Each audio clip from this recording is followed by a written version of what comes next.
안녕하세요. 강기업교육자입니다. 이번 시간은 건축 허가를 함께 살펴보도록 하겠습니다.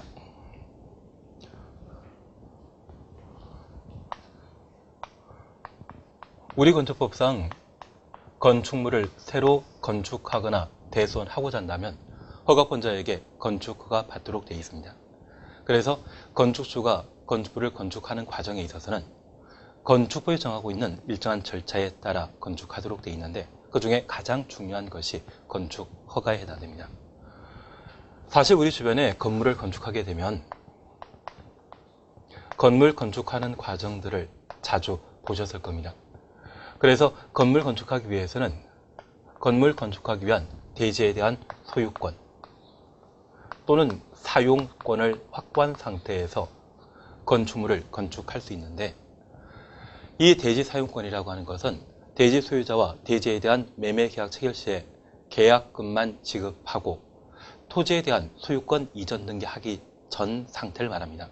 그럴 때 토지를 매도하고자 하는 원래 소유자, 종전 소유자에게 동의받아 토지를 마음대로 이용해야 된다, 허락하게 되면 그때는 토지 사용권을 확보한 것으로 파악하게 됩니다.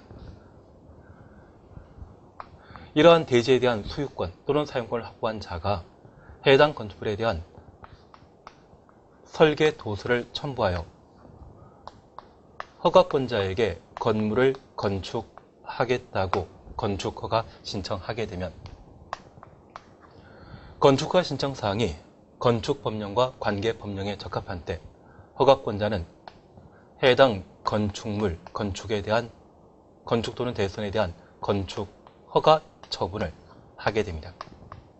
그리고 허가받은 자는 공사에 필요한 준비를 마치고 착공 신고하고 공사 개시하게 되며 그 공사를 모두 완료하게 되면 사용 승인받아 해당 건축물을 이용할 수 있습니다.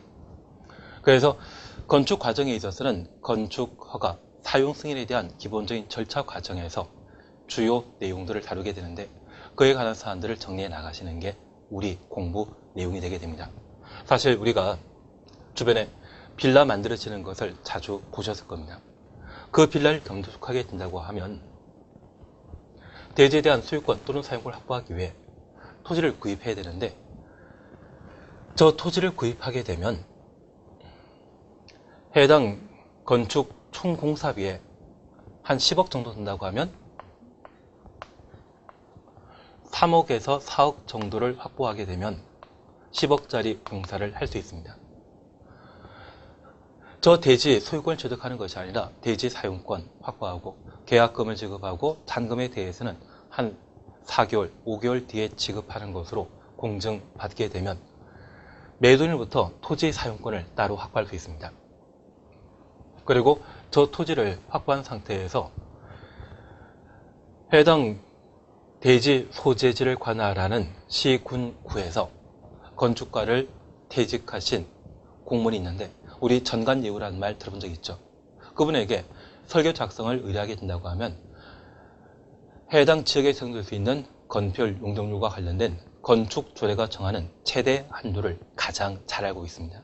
사실 건물 건축하게 되었을 때 건축의 과정에 있어서는 건축 조례로 좌우되는 부분이 꽤 많거든요. 그래서 그 건축 조례에 관한 인허가 절차를 쉽게 처리하기 위해서는 전관예우 받을 수 있는 전직 건축가 공무원을 좀 찾으셔서 그분이 추천하거나 또는 직접 운영하는 건축사로부터 설계도면 작성을 의뢰하고 설계도를 받아서 건축허가 신청하는 것이 가장 좋습니다. 대신 이 설계 비용과 관련되어서는 꽤 부담되겠지만 그래도 최대 한도의 건폐율 용적률을 적용하기 위해서는 그런 분을 찾아가는 게 제일 좋습니다. 그리고 건축허가 받은 상태에서 공사에 필요한 준비를 마치게 되면 건축공사와 관련되어 시공자와 공사에 대한 도급 계약을 체결하게 되었을 때 선수급이라는 것을 일부 지급하고 공사 다 끝나게 되었을 때 잔금을 지급한다, 그런 약조를 낼 수 있을 겁니다.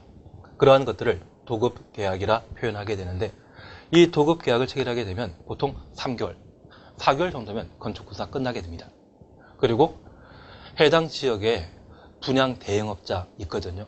그 분양 대행업자에게 분양을 맡기게 되게 되면 그분들이 잘 분양해 줍니다.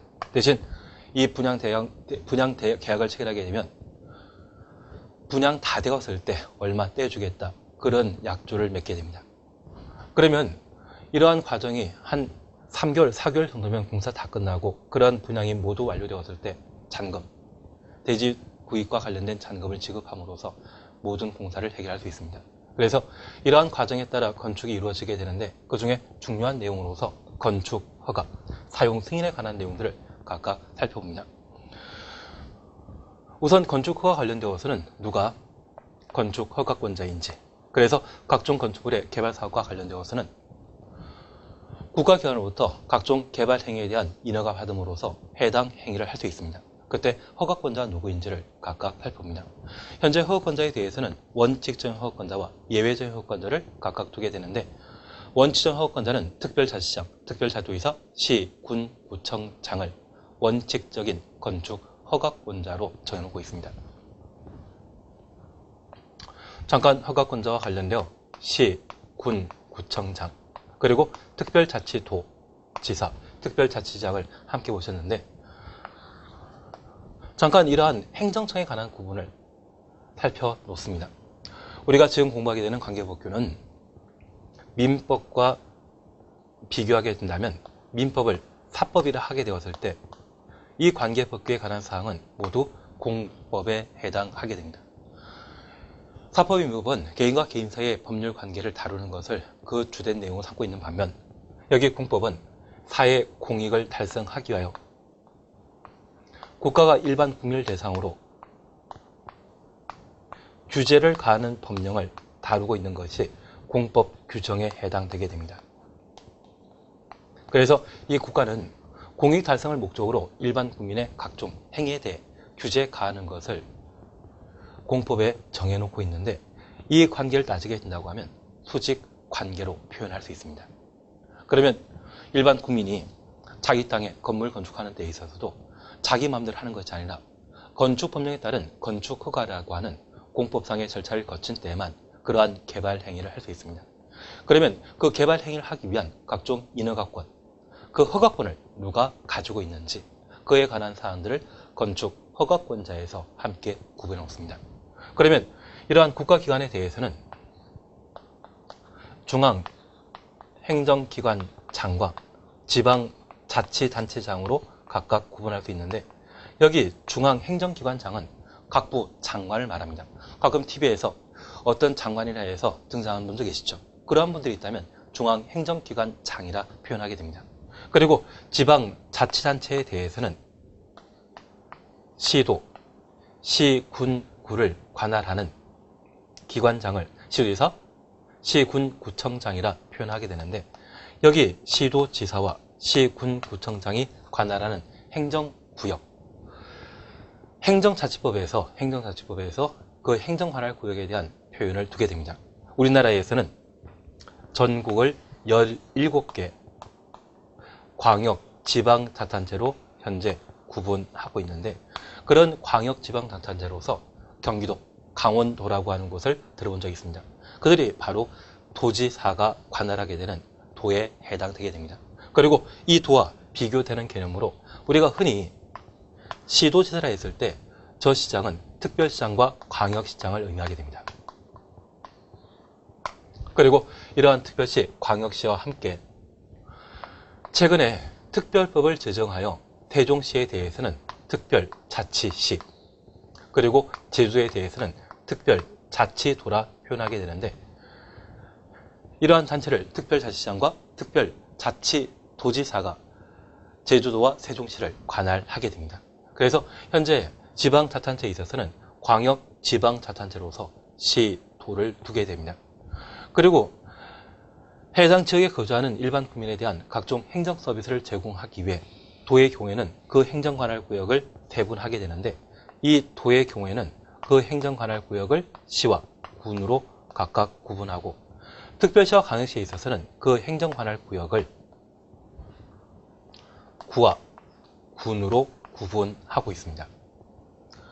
여기 도에, 경기도에 시, 군을 두었을 때 저 서울특별시에도 시, 군을 두게 되면 서울시장과 또 밑에 시장이 존재한다고 하면 둘을 구분하기 곤란하죠.